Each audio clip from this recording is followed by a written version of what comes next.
Hello all, I'm Sai and welcome back to my Navarathri video series in which I'm recommending 9 different books on Hinduism on these 9 days. I've linked the previous days videos in the description so you can go forward and check them out if you have not yet. And today for day 3, I wanted to select a book which is much more grounding and stabilizing, and this is a book which tells more into spirituality than religion, and the book that I've selected is Adiyogi, The Source of Yoga by Sadhguru, along with Arundhati Subramaniam. I read this book 2 to 3 years back, and everything that I've read from it is very much fresh and pristinely imprinted in my brain because it was such a beautiful read. So without any further ado, let's get into today's video right away.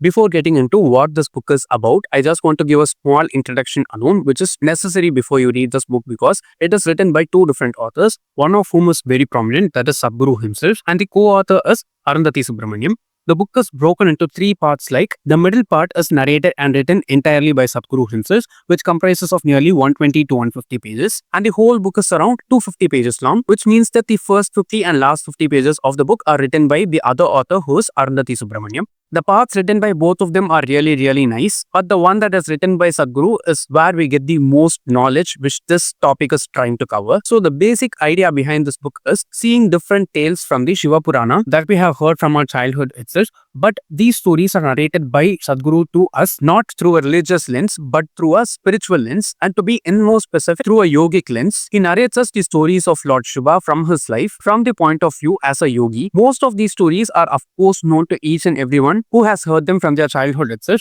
But we have to keep in mind that each and every story that the author narrates here starts out in a very normal way. And while I was reading the book itself, I felt like I know the story already and why is he telling the same thing over and over again. But just as you get inside the story and continue reading it, you get to experience the same story which you already know, narrated from a very different point of view which you have not thought from before. So what Sadhguru does here basically is, he shows Lord Shiva as whom he is, which is Adiyogi, the first yogi to have been existed in the world, and how after creating the art of yoga and the practice of yoga, he went forward and spread it across different parts inside our country. And from here, in the modern times, yoga has spread across the world itself. So the creator of yoga, or the first yogi to ever have lived, is Adiyogi, which is Lord Shiva himself, and how he came upon to do it is what we see here. We get all the other gods and goddesses with whom Lord Shiva's story is intertwined in the Puranas also here, but each and every one of them is shown in a yogic perspective to us. There is no supernatural element which we see here. Each and every incident that we are narrated here from the Shiva Purana is shown to us through the point of view of a yogi, and how Lord Shiva, being the first ever yogi and the most powerful yogi, made all of these things come to fruition. Sadhguru also goes forward and touches on different aspects of the Saptarishi tradition which we've known inside our country. Saptarishi are basically 7 rishis or 7 sages who are like the first ever students of Adiyogi, who is Lord Shiva himself. And after learning yoga from him, they went forward and brought yoga to different parts of our country. In specific, the author goes forward and talks about one of the Saptarishis, who is Agastya.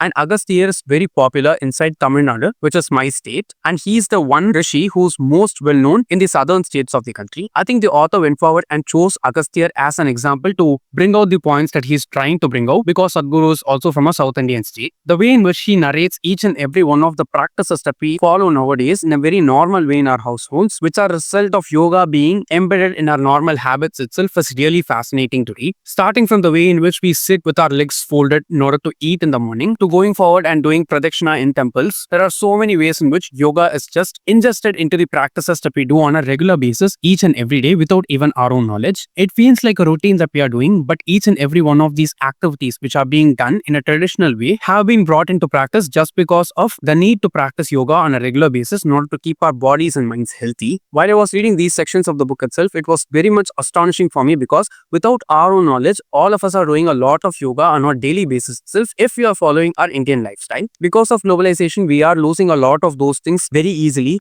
and I think literary pieces like this one just remind us of those practices which have been very cleverly and masterfully ingested into our culture so that they can be practiced by us without much difficulty. Just in order to understand that itself and some of the daily rituals that we follow and understand their meaning, to practice it properly without omitting them in any way, I think many people need to go forward and read this book. So these are all the things which Sadhguru mainly focuses on inside the book. The other author, Arundhati Subramaniam, is one of the students of Sadhguru, and she goes forward and narrates some of the incidents that she's faced in her life while practicing yoga. In the latter part of the book, that is towards the end, she talks about one of the treks or yatras that she took along with Sadhguru and his team to go forward and explore Mount Kailash. And her experience in Mount Kailash is something which is completely breathtaking. While you're reading the words that she has written itself, it feels almost like you have reached Kailash there and you are experiencing the things along with this person who's narrating it to you. It is so breathtakingly beautiful and it will just put you in a trance. If you want to experience such kind of beauty and such kind of splendor, which is completely yogic plus, especially with Adiyogi himself, I think this will be a great book for you to read. Another important thing which I liked about this entire book is that while talking about Adiyogi, both the authors don't go forward and try to stress the importance of the organization which is Isha in any way. This is just about Lord Shiva himself as a yogi and how he was the source of yoga which is practiced till date across the world.